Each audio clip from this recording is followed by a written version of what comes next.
Okay guys, today in this tutorial I will explain about how to use green screen effect in Kinemaster. But before I start, make sure to subscribe my YouTube channel, give like and leave the comment. Also you can share my video.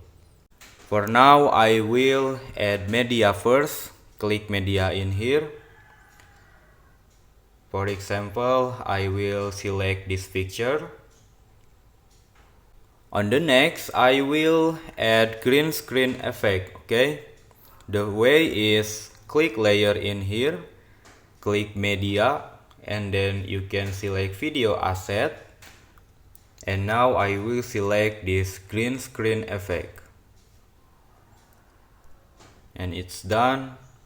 And you can adjust and setting for green screen effect.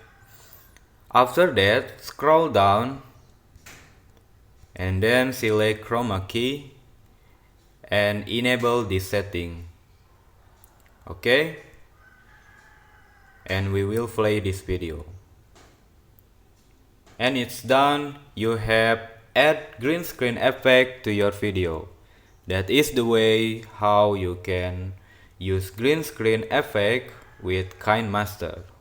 Thanks for watching this video. Make sure you subscribe, like and leave the comment on this video. Thank you.